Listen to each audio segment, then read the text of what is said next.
At the beginning, we see our main protagonist whose name is Yogairai, currently on a school trip riding the coach, but he has fallen asleep.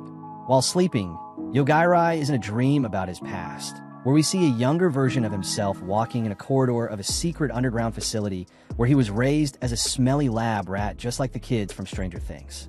We see bullets flying in all directions, but my bro is like Neo from the Matrix and doesn't give a single shit about these bullets, and he starts calling out to his foster caretaker, who he calls his mother. She is known as Miss Saka, and Yogairai is super mad right now, as someone has taken his mother hostage while pointing a gun at her. At this moment, his mom gets worried and tells Yogairai to stay back, while saying she's sorry to the boy. At this moment, the person with the gun starts to make fun of the 11-looking Stranger Things nerd and tells him he's nothing but a worthless little orphan who has nothing left now. Just before the thug pulls the trigger, suddenly Yogairai looks at the culprit's disgusting, ugly face and uses a special instant death ability, which eliminates the thug's life without Yogairai even touching him at all. This shocks his mother, Miss Saka, and just then the anime switches scenes back to the bus journey. And here a girl named Tamacha Donanura is shouting at Yogairai and tells him to wake the F up as the bus they are riding is currently being ice-skate off into a strange world. But Yogairai still fails to wake up. Moments after, Yogairai finally awakens and asks Tamacha what the hell happened while he was asleep, and she yells his face again and asks Yogairai how he was just sleeping through one of the most tragic events in human history. Right then, Yogairai realizes that he's in a different universe, as some crazy dragon-type thing is currently attacking their school bus, and many of the students have already been eliminated by the mythical creature. Tamacha tells him that the wyvern or dragon thing is ridiculously powerful, and ever since they reincarnated, it has been taking out students one by one. After that, Yogairai finds whatever he can to scare the creature away. So he picks up a random microphone and dashes it at the creature, but obviously it didn't do jack to the wyvern, and it only made the dragon get extremely mad at Yogairai and was about to end their ice-sky careers in seconds as it charges up a fireball in its mouth. All while Tamacha hugs onto Yogairai, for dear life, squeezing her melons against his body. But just as it was going to blast them like Daenerys Stormborn, Yogairai simply looks at the dumb dragon right in the eye. And within a second, the giant, overpowered creature drops to the floor and has been eradicated from its own world by this scrawny, Stranger Things kid from Japan. After, he tells Tamacha that she owes him some cheeks for saving her life. And after he plays some Super Mario like an absolute boss and has nothing to worry about. After that, Tamacha tells Yogairai that if he doesn't put away the Game Boy, she won't let him squeeze her soft melons ever again. So he puts it away, and she starts to explain what the hell happened to their school trip. Here, Tamacha tells Yogairai that while the bus was heading through a tunnel, as soon as they came out the other end, the whole scenery changed, and they arrived at a beautiful meadow. Some random, rude, and very entitled fairy goddess named Cian appeared on the bus and welcomed them all to her world, which pisses off the school's headmaster. And as soon as he smelt Cian's hand, he vanished into thin air. She warns everyone on the bus that her hand will make any one of them disappear like she's wielding the Thanos gauntlet, and that if they don't listen, she will make another person smell her disgusting hands and see if they can take her stench. After that, she starts to troll the entire class on the bus and tells them all that she is an SSS rank level mage and the most overpowered goddess on the island, and that her anime power level is over 9,000 just as a pop culture reference joke. But no one even laughed, which annoyed the goddess Cian. And she told them it would be wise for them to laugh at her jokes from now on, otherwise they won't last very long in this world. After, she calls them all a bunch of disgusting muggles that possess no kind of magical power, and that after being ice-skate, it is forbidden to be in her world without having magic, as the whole point of this strange world is to level up and to test each student and to take on the strongest creatures with their magic to see who will become worthy of being her successor. Just then, she made everyone on the bus glow up along with a holographic stat screen, and here just tells them that the games will begin shortly as their first test is to defeat the mighty godly dragon, which nobody is able to ever defeat before. But Tamacha complains to the goddess, saying that she doesn't even have a stat screen, and she also isn't glowing like the rest of the students. Tamacha notices how a few others are also not glowing like the bratty popular girl Shinzaki, a boy called Ku, and of course Yogairai, who is fast asleep during the whole Ice Sky event, and RMC has no clue he has been taken to a completely new world. One of the girls tells the entire class that the dragon is approaching shortly, and the dragon seems to be over level 100, making it 100 times more powerful than these students. So they get scared and ask the goddess to reincarnate them back to Japan. However, the annoying school jock of the class named Yakim, who thinks he's the Justin Bieber of Japan, steps up to the class and tells them they have no choice but to eliminate the dragon and complete their first test to become a first-class mage, which is all he wants to do, especially as Yakim has been gifted with the general class, giving him powerful strength and abilities even at level 1. After his speech, all the gifted individuals step off the bus to wait for the dragon encounter and ultimately slay the beast to complete the first Ice Sky test. However, the General Yakim tells the 4 weirdo muggles who have not been blessed with any magic to stay on the bus, as they can't help defeat anything in this world, and he blocks off the door to the bus. All the other students who were gifted make their way to the forest and wait for the overpowered dragon to arrive. At this moment, the dragon appears, but as we know, Yogairai uses his insanely unfair cheat skill, which lets him basically one-punch man anything using only his eyes, making him more OP than Saitama himself. After seeing the beast fall to the ground like a weakly ranked peasant, Tamacha asks Yogairai if it was him who killed the dragon like that without even touching it. But he denies this and says that he had nothing to do with it, and tells Tamacha that he doesn't even have any magical power as he's a lonely loser nerd. So how could a guy like him defeat a dragon boss? Just then, she remembers how Yogairai is the most worthless student who just sleeps all day. So what he is saying must be true. When the two of them step off the bus, they notice something flying in the air above, and it turns out to be their classmates who came back to see if the dragon had eliminated the students with no magic. But to their surprise, the dragon was dead already, and they spot the brat, the annoying Tamacha, and the sleepyhead Yogairai down below. After they land on the ground, they tell Yogairai and Tamacha about their cool magical Ice Sky skills, and each of these boys has a specific role to play. The chubby fatso named Damon is a healer, Higashida is a powerful fire-blazing hero, and Yakim is a necromancer.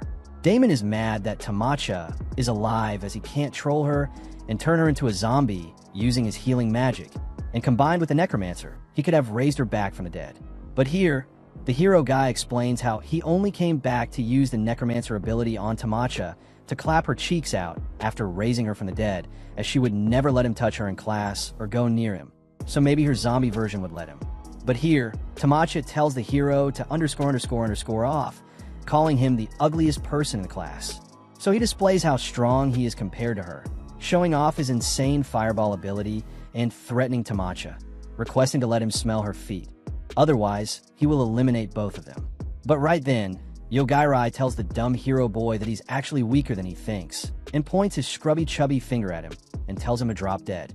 They all start bursting out laughing and think Yogairai is just trying to troll them. But a few seconds later, the fireball hero guy falls down instantly and has been eliminated by Yogairai without him even touching him, shocking the 2 other dweebs as they witness their friend perish in a nothing and finally shutting his big mouth once and for all.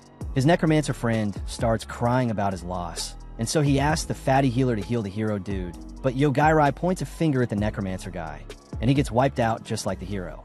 The only one left is the chubby healer, who tries to heal his 2 buddies, but reviving or healing magic also doesn't work on people who have been targeted by Yogairai's power.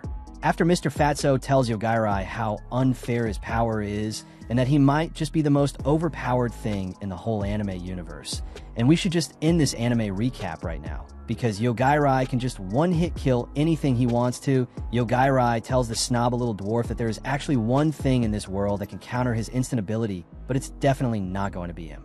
That's when he finally gives up and tries to be friends with Yogairai, and approaches him with friendly intent. But Yogairai knows when someone has intentions to kill him and explains how his other power is a special sense to know when someone wants to attack him. This makes the healer boy fall to the ground, and he begs the demon lord of this world to erase Yogairai, as he's just too strong for anyone. After, Yogairai asks the little salad dodger nerd why he's so excited about this, and what a demon lord even is.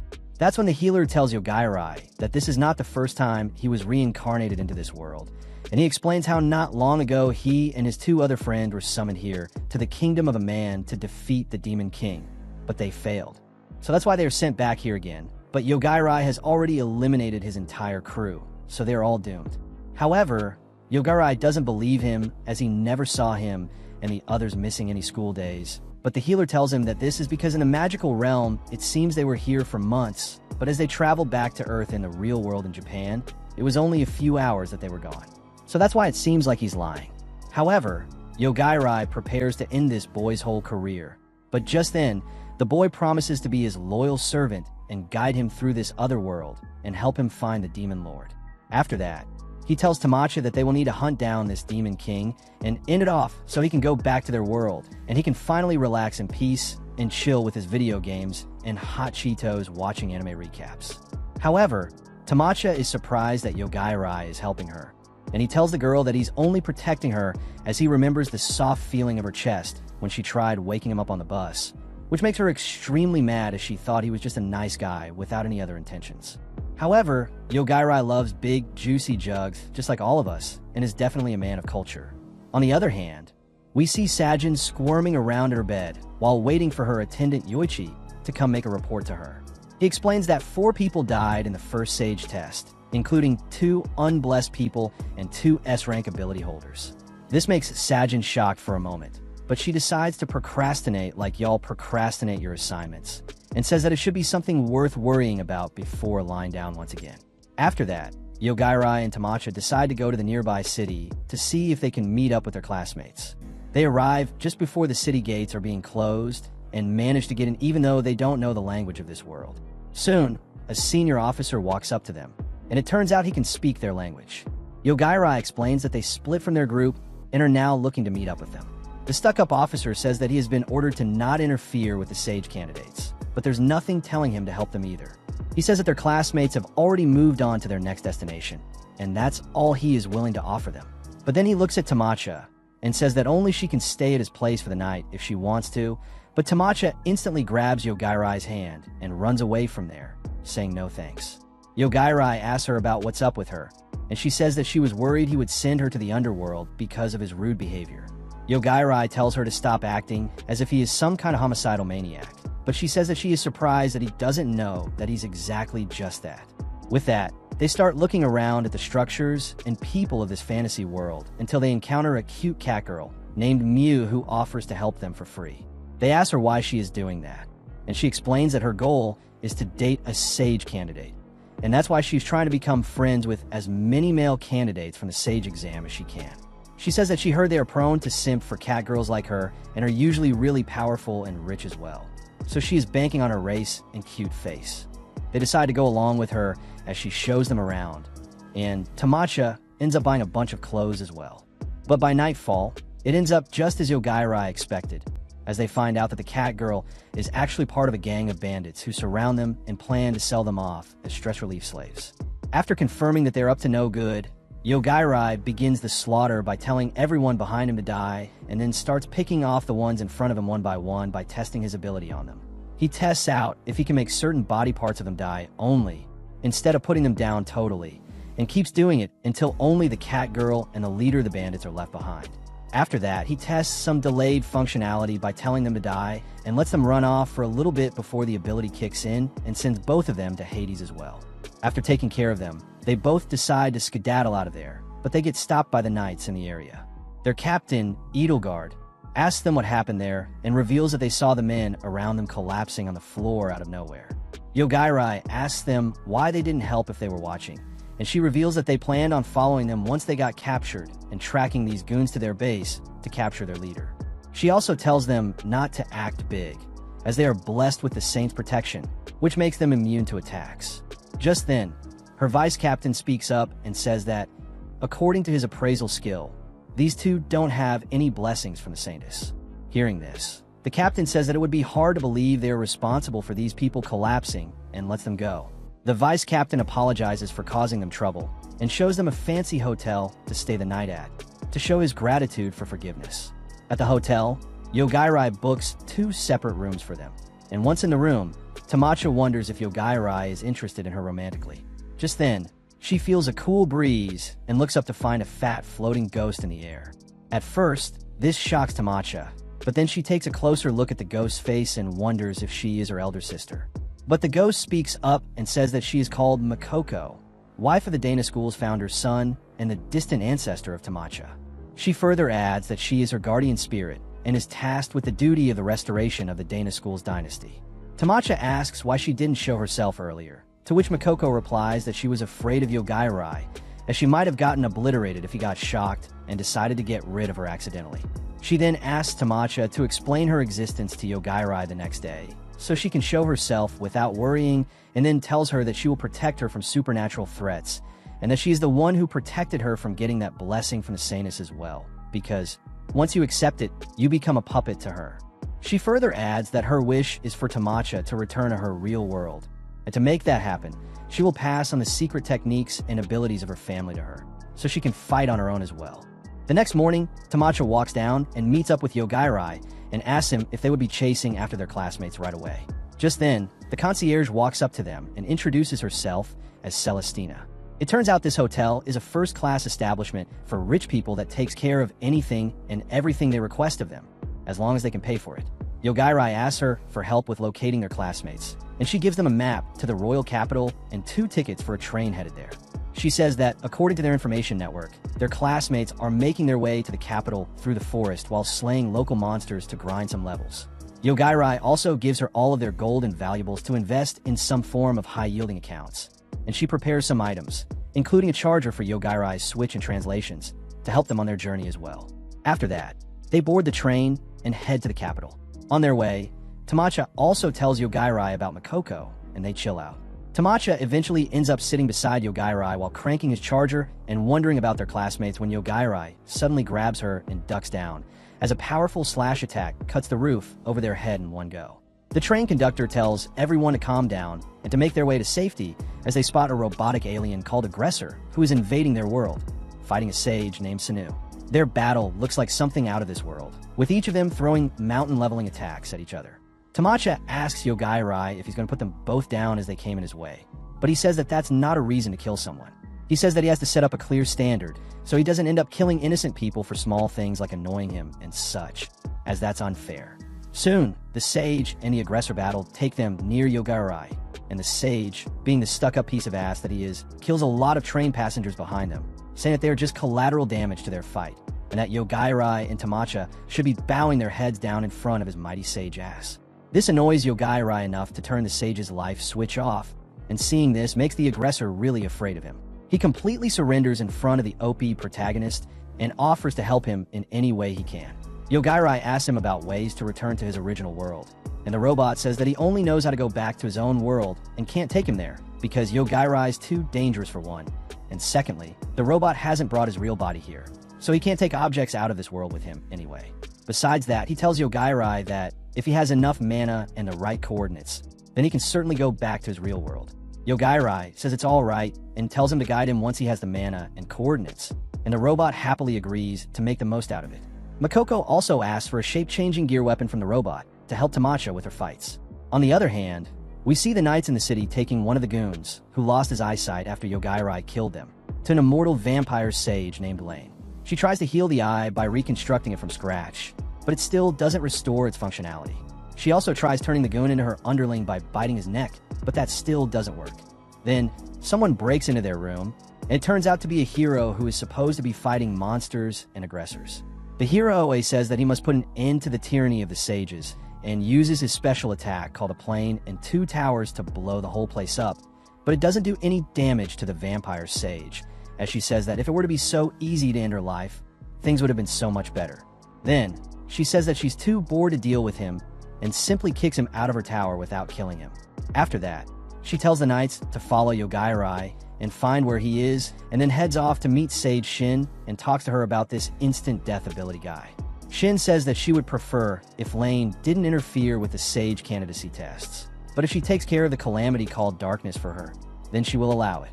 Lane agrees and tells the captain of her underling army, called the Immortal Corps, Masayuki, to go to the city of Hanabusa, as she might need them there. Meanwhile, we see Yogairai and Tamacha making their way to the nearest city from their train wreck, which happens to be Hanabusa as well. It turns out to be a pretty modern city, with tall skyscrapers and construction resembling modern-day Japan. While walking through, Makoko notes that, instead of being protected by physical walls, the city is surrounded by a protective barrier that keeps monsters out. They soon reach the first-class hotel that Celestina recommended to them, and after walking inside, coincidentally meet up with one of their classmates named Yuki, who's now wearing some fantasy clothes. Tamacha asks him what he was doing there, as the others should still be in the forest working on their levels, but he says that he moves separately from them, as he has a far superior and more efficient way of leveling up. He then introduces his harem of bodyguards, consisting of 5 women whom he chose from his sea of girlfriends. Yogairai wonders what he was up to, and Tamacha explains that he has always been popular among girls due to his good looks, but there seems to be something more at play here. Just then, Yuki turns to her and asks her if she would like to be his mistress, making her so dry the Sahara Desert becomes jealous of her. She asks him what makes him so confident, and he explains that he has been blessed with one of the strongest classes in this world known as Dominator, which allows him to turn weak opponents into his servants. It turns out, when Yuki and the other classmates were together, grinding in the forest, everyone tried to avoid him due to his class, but then Aruto approached him and revealed that he is a consultant class. He tells him about the hidden details of his Dominator skill and suggests a plan that he found out after watching the Shield Hero anime. He tells him to buy up weak-leveled servants and then make them fight on his behalf to gain experience for leveling up. This pyramid scheme of a leveling idea resonated with him and his desire to have a harem of his own, and it led to this situation. After hearing him out, Tamacha rejects him and says that she would stay with Yogairai, and they both walk away. Meanwhile, we see the vampire sage Lane engaging in a battle with the aggressor called the Darkness. Yogairai decides to get some rest and ends up sleeping for 3 days straight, while Tamacha waits for him in her room for all this time. While doing that, Makoko tells her about someone keeping an eye on her with hostile intent, and she decides to wake Yogairai up and tells him to come to her room. Yogairai walks out and uses his hostility detection haki and then one-shots Yuki's weakest bodyguard, Erika, with his instant death ability. After that, he walks into Tamacha's room and tells the hotel's reception that a woman collapsed in the hallway on his floor. At the same time, we also see Lane's immortal core rampaging across the city's streets, riding over civilians and turning them into zombies, making them part of her army. Meanwhile, Yuki notices that Erika's signal has vanished, and he wonders what happened to her and sends 2 of his bodyguards to secure Tamacha while clearing a 150-floor deep dungeon by turning defeated monsters into his servants. On the other hand, Yogairai and Tamacha decide to get out of the hotel to avoid any fighting with Yuki, but they get ambushed by the captain of his bodyguards, Reza, the Ice Mage.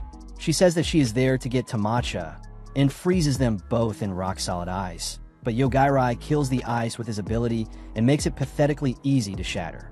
This makes Reza shocked, and she tries to cast another spell, but Yogairai kills the spell and then kills her staff as well, making her fall on her knees. After defeating her, Yogairai asks if she can use magic without her wand and if there are any other wands that she is carrying on her.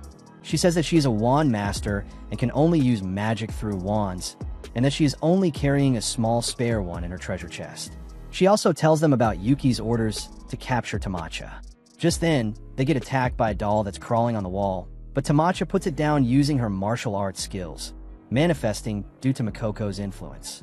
It turns out they're Yuki's other bodyguard, Chelsea's puppets, and Yogairai takes most of them down with his ability as well. Just then, Reza tries to get them by surprise using a small wand disguised as a hairpin, but Yogairai puts her down with his ability as well. After that, they walk out to make Chelsea stop fighting as well, and she gives up all the information she has about Yuki and his plan. Seeing Reza and Chelsea getting defeated, Yuki decides to lure them out using a fleet of cockroaches that he controls using his Dominator class ability and makes them attack the couple. But Yogairai uses his Wi-Fi observation haki to locate him and puts him down in the dungeon. On the other hand, we see Yuki's remaining bodyguards, Euphemia and Stephanie, wondering what they should do as they are now free from his contract. Stephanie decides to stay by Yuki's side and cry for a while, while Euphemia makes her way out of the dungeon and wonders why the entrance has so much light coming in.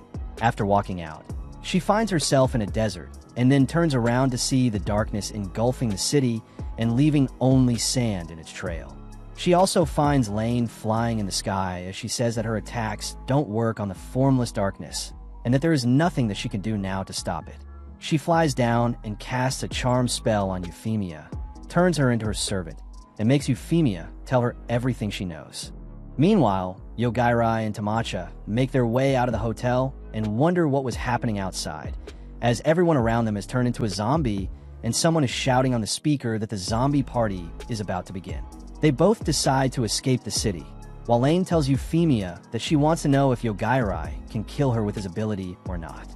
At the same time, we see the captain of the Immortal Corps talking to the mayor of the city, named Ryuta, who turns out to be Lane's servant as well.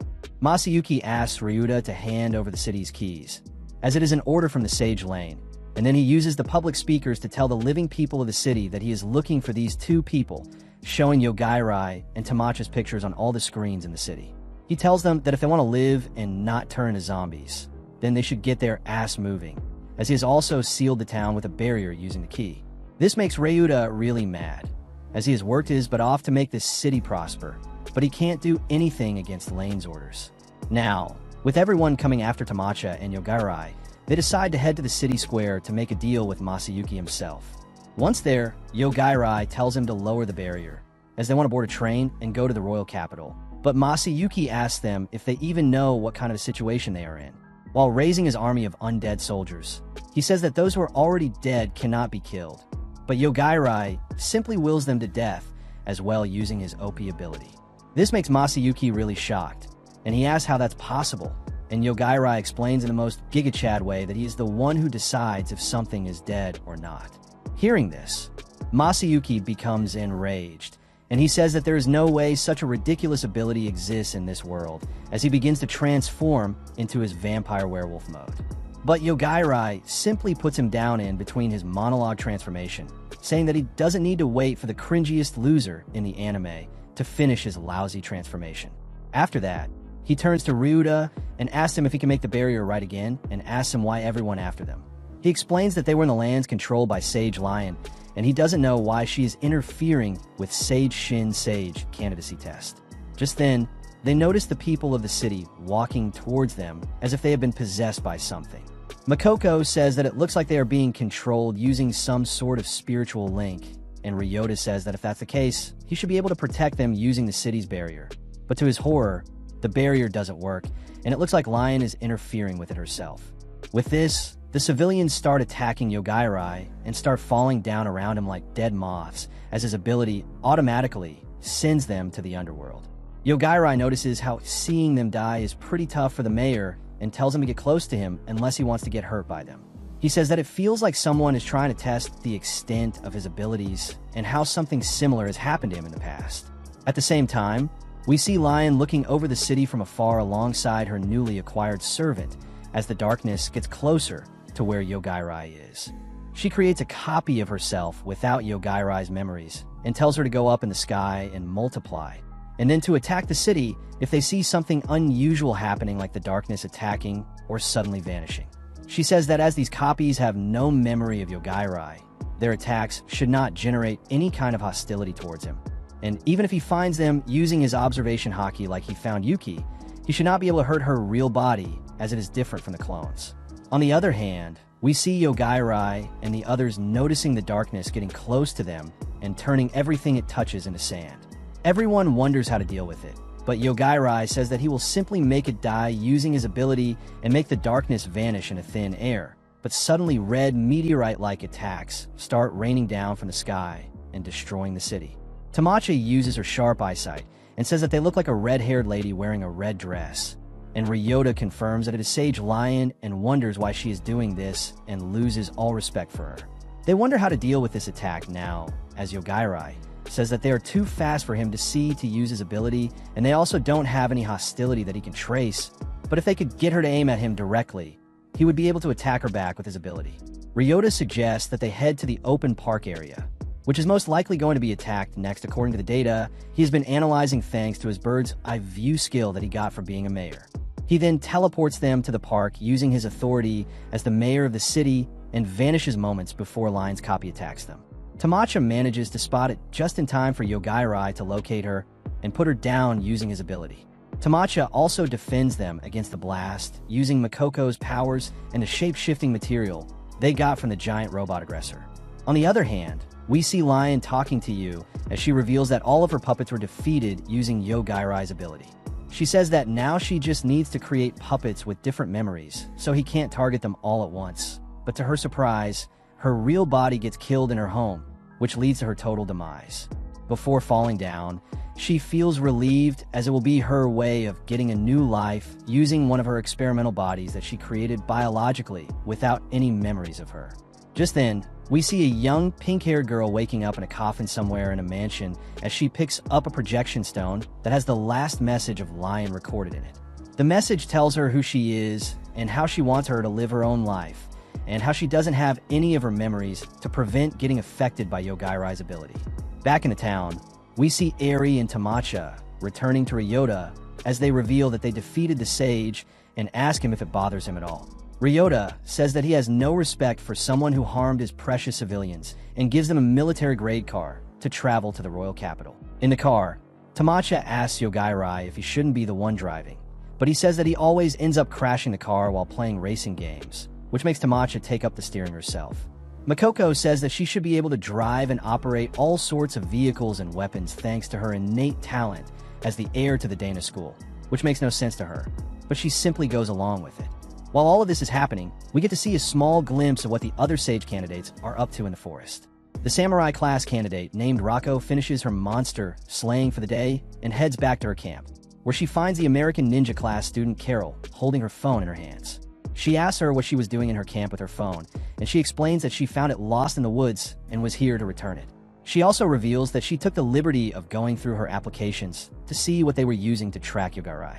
It turns out they're both government spies from Japan and America, respectively, who joined Yogairai's class to keep an eye on him. The Americans have been using a satellite to keep an eye on him in the real world, but it has no use in this world, which is why Carol was looking at what the Japanese use, as they are the ones with physical custody of him. Rako opens up her application, and to her horror, an alert shows up saying that the first door of Alpha Omega is opening up. On the other side of the map, we see Tamacha driving like a panicked duck as she makes life-saving turns around the crazy mountain path to reach the capital. She eventually comes across a giant boulder in their way and decides to stop while looking at Yogairai, who is somehow sound asleep even with all of her screaming during this crazy ride. Just then, we get to see what Yogairai is dreaming about as we dive into a flashback from his childhood when this office lady first met him and gave him his name, Yogairai, and taught him how to shake hands with other people.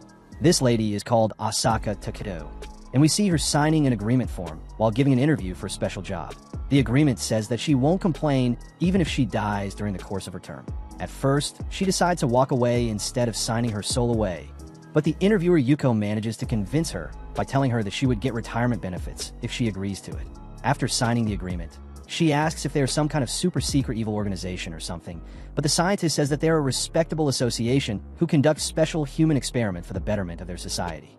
He then tells her that her job is to babysit a monster. She asks him what he was like, but Yuko says that he has never seen it himself, and all he knows is that it can kill anyone just by thinking. Its code name is Alpha Omega, and they reckon that by providing modern education and basic humanity to it, they might be able to prevent it from exterminating all life forms from the face of the planet. He tells her that she has her teacher's license, so she is just the right person for this. He then takes her to an underground chamber and tells her that he can't go beyond this line and that everything she might want to know regarding this job is written in this manual before skedaddling out of there.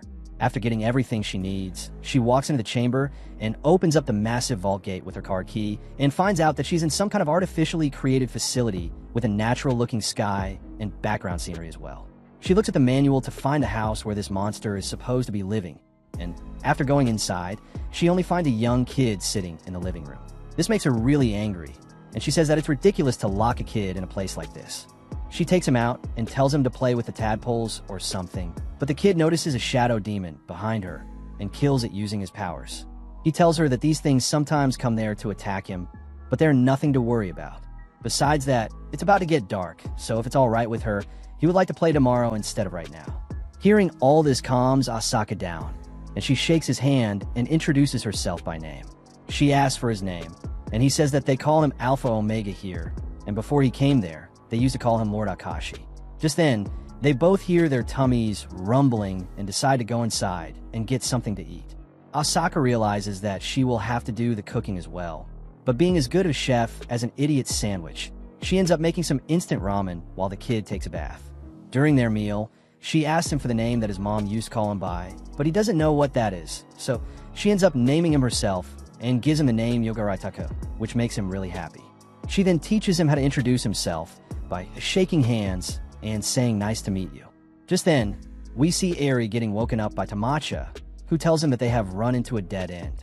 They both decide to take some other route and back up, but the car runs into a small dragon on their way back. They both get out of the car, and Yogairai takes care of the monster before a fleet of dragons comes out of nowhere and starts flying towards him as well. Yogairai one-shots them all as well. And after that, they get to meet a golden lightning dragon who says that they pass and starts flying away, but Yogairai stops it and tells it to come back and to tell them what it meant by that, or else he will do some pest control on it as well. The dragon comes back and transforms into a little kid and explains that she was testing them to see if they were worthy of seeking the Swordmaster. They ask her who this Swordmaster was, which makes her surprised as she thinks that they were there to take the Swordmaster's test. They tell her that they were just on their way to the royal capital and got lost, to which she introduces herself as Attila and offers to help them if they agree to go see the Swordmaster with her. After agreeing, she takes them into a mystical forest where the Swordmaster is gathering all the test takers. There, they meet the old guy named UR, who announces that if in 10 minutes there's not half of them left there, all of them would fail, which marks the start of a massive battle royale. The first one to get sliced and diced is this unlucky loser, followed by a bunch of others, including a shady group of magicians that Yogairai sends to hell with his ability. They both also get defended by a righteous knight named Rick and manage to save the beta loser, who got cut in half, named Loney, thanks to a special stone called the Apology Stone that gives him random powers and buffs. After that, they all head to the next destination of the test, and Loney also explains that he got these stones from a goddess to make up for the bad luck he is suffering from. He says that he gets new stones every night, and these stones can be used to summon random items and effects through a gacha system. As they get close to their next destination, the miasma in the area starts getting lethally thicker, and even makes Loney vomit on the ground. But then Makoko notices that the miasma has suddenly disappeared, and she wonders what caused it while we see Yogairai acting weird. After that, they head up the tower, where UR shows them a giant sealing spell with the Dark King sealed inside it alongside the ancient Swordmaster who ran her sword through both of them, while sealing them in this seal where time flows extremely slowly. UR explains that it is their duty as the Swordmaster to defeat the Dark King once he is freed, but then a magician girl reveals herself and throws a massive fireball at the Dark King, saying she will defeat him once and for all, but the spell simply becomes stagnant in the time seal, and she realizes just how dumb she is. Rick tells Yogairai that the magician is called Frederica, and she is his friend who told him to take the Swordmaster's test in the first place. After that, the examiners tell everyone that they need to reach the bottom floor of the tower while defeating monsters and clearing different tasks to earn points. They need to earn 100 points within the next 24 hours and make it to the bottom of the tower as well to clear the test. Meanwhile, Tamacha looks down at the Dark King and asks Yogairai if he can kill him as well or not, and Yogairai tells her something which makes her really shocked. After hearing him out, they both decide to hurry down the tower and join up with Rick and Loney and make their way down. Thanks to everyone ahead of them, they get to walk through without worrying about a lot of monsters and traps, but Loney still manages to get himself killed from an arrow trap. His apology stones help him through it all, as usual, and they even run into one of the Knights of the Divine King, named Teresa, who is supposed to be UR's subordinate, but she has turned rogue after killing one too many people during the test, and is now on a killing spree. Rick struggles against her for a bit, and it looks like they're going to show us an epic battle, but Yogairai puts a stop to all of this using his ability and tells everyone to hurry on. After that, they reach the 998th floor, which turns out to be a safe zone with lots of rooms for the participants to rest in as well. They all decide to go their own ways from here. Rick decides to walk forward, Loney decides to rest till midnight to get new stones, while Tamacha and Yogairai decide to take a good nap. At midnight, Loney gets a special anniversary event drawn from his gacha system and manages to summon the goddess who called him to this world and gave him the apology stones. She says that she is there just to check on him and then takes her leave, while Yogairai and Tamacha simply fall asleep in the same bed. The next morning, when they wake up, they see Makoko half stuck in the wall, and she says that something is making all the souls in the tower get sucked up towards the top. Yogairai helps her out by killing the sucking mechanism, and then tells Tamacha to prepare herself, as from this point onwards, he would be killing everyone indiscriminately, as they are in a place of danger. She says that it's fine, and that she has already steeled her nerves, and that she isn't hypocritical enough to blame him while he is doing it to save her. Hearing this makes Yogairai really happy inwardly, and he becomes all shy and red and says that he's hungry, and they order some room service for their meal. On the other hand, we see a sage named AI fighting against another summoned sage named Rudo, who abandoned his duties as a sage after coming to this world and established a community of Beacon in the forest, deciding to live there peacefully. AI's job is to assassinate sages and sage candidates who have forsaken their duties and possess the power called Just World, which allows her to manipulate the powers given to herself and others by God to the highest degree. She kills Rudo, and her dagger tells her that her next targets are the sage candidates Yogairai and Tamacha, instructing her to head towards them. On her way, she ends up being chased by a fat man who turns out to be none other than Damon, who has been wandering in the forest since episode 1, following Yogairai's commands. He seems to have gotten rid of his servant collar somehow, and reveals that he was taken in by Rudo. But now that Rudo is dead, he wants to follow AI and begs her to let him become her slave. With that, they both head towards Yogairai's place and run into the golden dragon from earlier.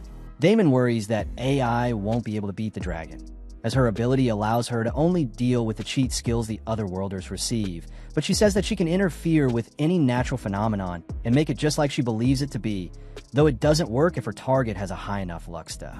She then makes the dragon unable to fly because it's too big, and before she could do much else, an aggressor by the name of Hedgehog appears on the spot and kills the dragon with its sharp leg. After that, it vanishes back into the distance while showing the way to the Swordmaster's tower to AI. Meanwhile, Yogairai and Tamacha make it through almost half of the tower until they run into a silver-haired guy who accuses them of cheating. The guy introduces himself as Glacio, the creator of the tower, and tells Yogairai that he feels sad because he has been bypassing all of his traps by killing them using his ability. He says that Yogairai is too dangerous to be left alone and starts preparing a big spell while saying that he's going to give him a choice. But Yogairai sends him to the other world, saying he's in a hurry. After that, they go to the next area, where they find another dominator using his harem of girls to fight another test taker who turns out to be a half-demon like Euphemia. Yogairai asks for permission to pass by, as he's not interested in fighting, but the dominator says that he will let them through if they defeat his bodyguards in a 3 versus 3 battle. Yogairai accepts and no-shots them all with his ability and start walking forward, but this makes the dominator really mad, and he tries to stand up to cast a spell, but Yogairai puts him down just as fast, calling him a liar.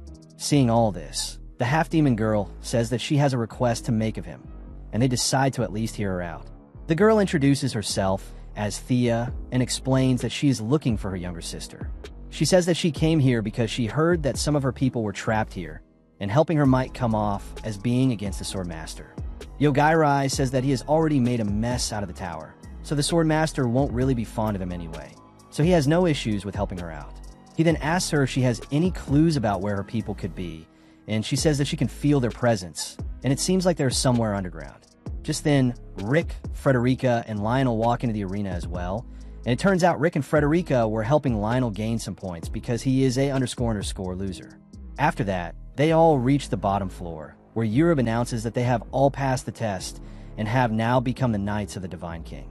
Just then, the tower's maintainers walk in and tell them that the first barrier around the Dark King has been undone, and for some reason the tower isn't working anymore. This shocks Europe, and he wonders what happened, but then someone suddenly destroys the whole tower above them with a blast and reveals himself to be a high-class demon who is accompanied by another of his kind. Their goal seems to be the resurrection of the Dark King, and they prepare to fight Europe and his knights.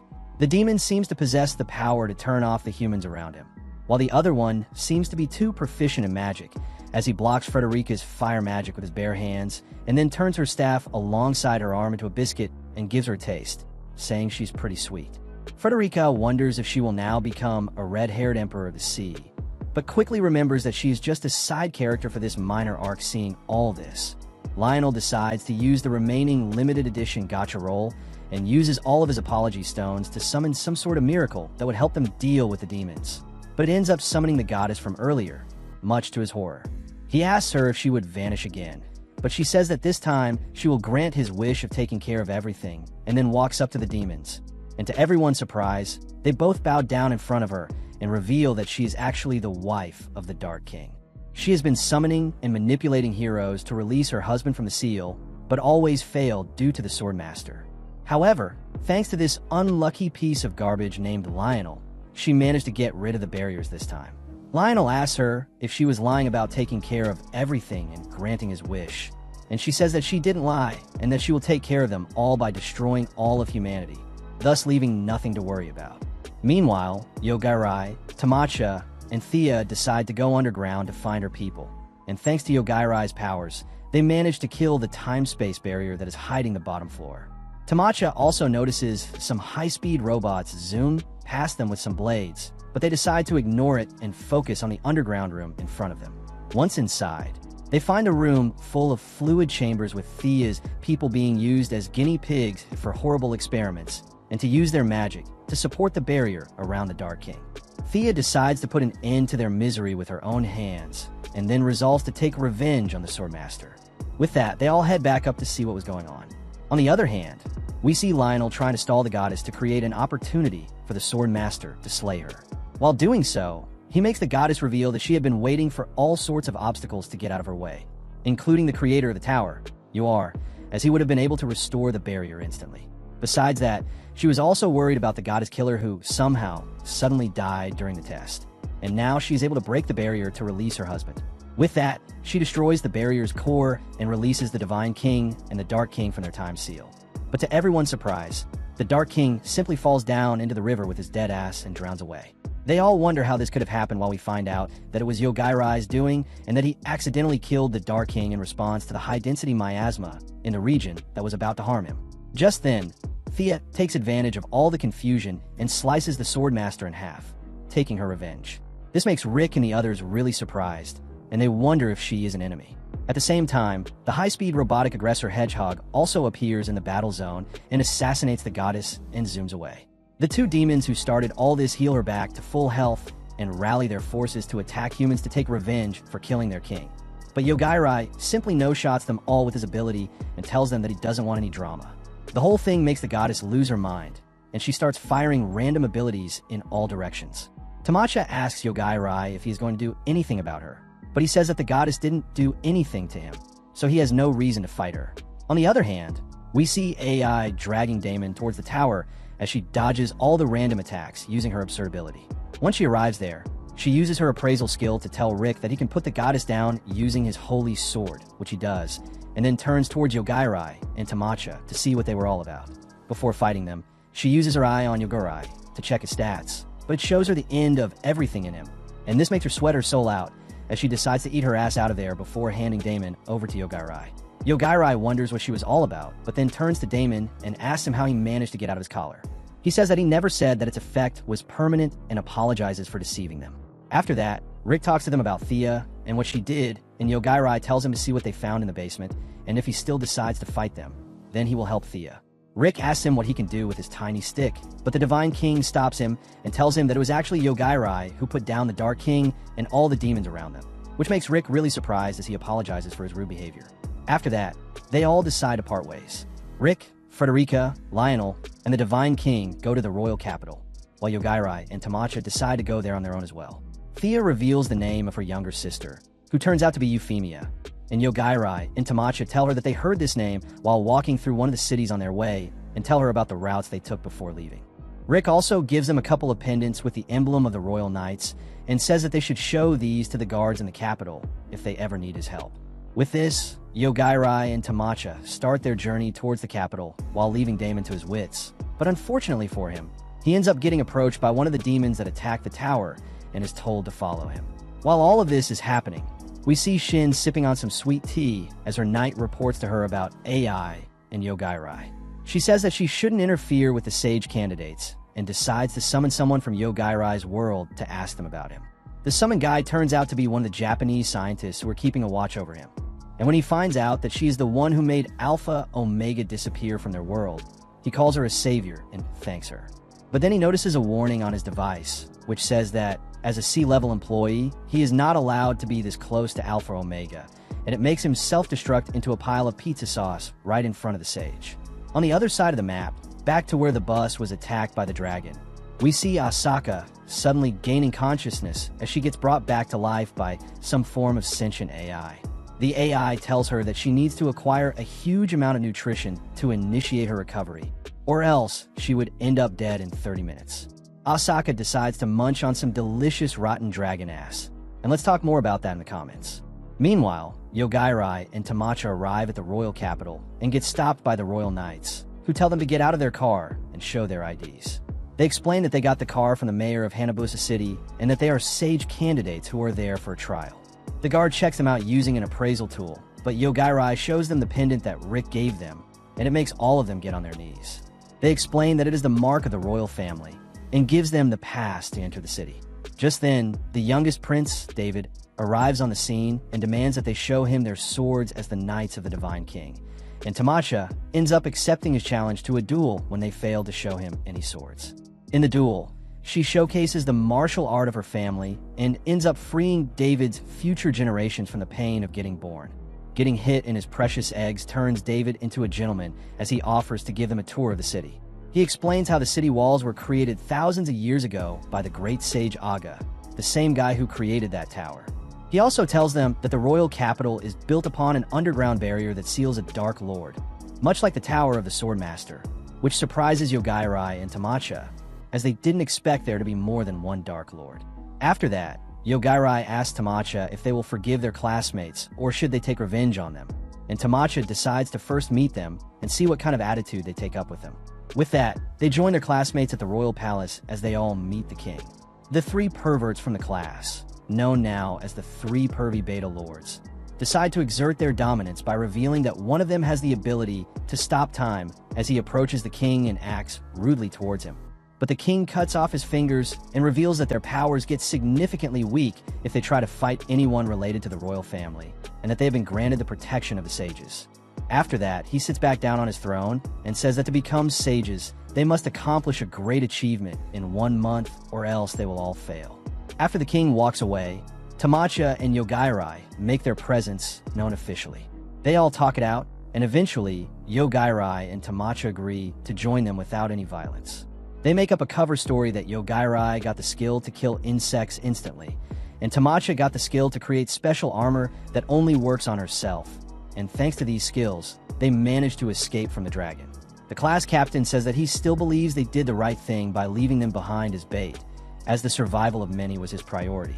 With all of that out of the way, they all start wondering about ways to pass the sage exam and eventually end up getting help from the royal family that suggests they go down into the underground dungeon and defeat the Dark Lord as their accomplishment.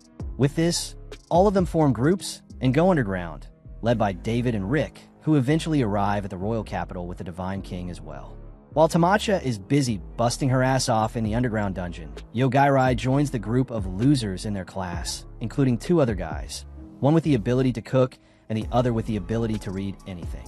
Soon, another guy named Sii joins them, who has an ability called Death God, which is pretty similar to Yogairai's ability of instantly killing the target, but is an inferior version of Yogairai's power. The guy sits down in front of Yogairai and reveals that he is with the cult, which is yet another organization that hails him as the god of death and is also the one that refers to him as Lord Akashi. The guy says that he had been keeping an eye on him using his mechanical eye, but it stopped working since they came to this world. He then walks away, saying he will be happy to serve him if he needs his help. After that, the other 2 spies also make contact with Yogairai and Tamacha and apologize to him for deceiving him all this time. Yogairai says that he doesn't mind as long as they don't cause him any trouble and lets them focus on their survival in this new world, saying that he wants to meet the sage Shin as she might know of a way to get back to their world. While all of this is happening, we find out that Euphemia got to meet up with Lion's new body and decides to serve her. The new body names herself Relay and takes Euphemia along with her on a journey to find a guy named Yogairai. Besides that, Shin goes to CI in the Sage World and finds out that she is suffering from PTSD after looking at Yogairai. She becomes worried and says that she needs to get more information on what he actually is and decides to go meet his classmates. At the same time, the Demon Spawn loot teams up with Damon, as he knows about Yogairai, and takes him to the royal capital to unseal the younger and much stronger sister of the late Dark King, who is residing under the royal capital. Once they get inside the city, they go to a tavern and try to gather information on ways to get into the underground dungeon, but then they see the 3 pervy idiots there, and Damon says that he has to avoid getting found out by them or it will be troublesome. Just then, Asaka suddenly flies into the tavern and starts beating one of the idiots until he's turned into tomato sauce. She tells the other two to go back and tell everyone that she will not forgive them and that she will take her revenge in front of them for leaving her behind as bait. Seeing all this makes Damon really worried as well, but then Shin appears in front of them and asks Damon about Yogairai. He says that he doesn't know much about him, but gets the information about the entrance to the underground dungeon from her. Shin says that it will be fun to watch what they do, and then walks back to her sage world. There, at night, while talking to her servant, she gets an unexpected guest who turns out to be Herod, the analyst from the sage candidates. He tells Shin that he found his way to her room using his problem-solving skills, and then requests her to extend the deadline on their exam.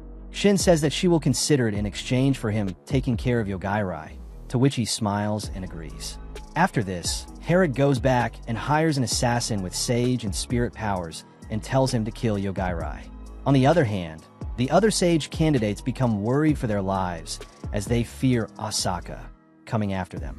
One of them, named Riona, who has the ability to enhance her strength, finds Asaka and tries to snipe her down with high-speed rocks, but Asaka tanks it like the Jigachad she is and goes on a fight with her.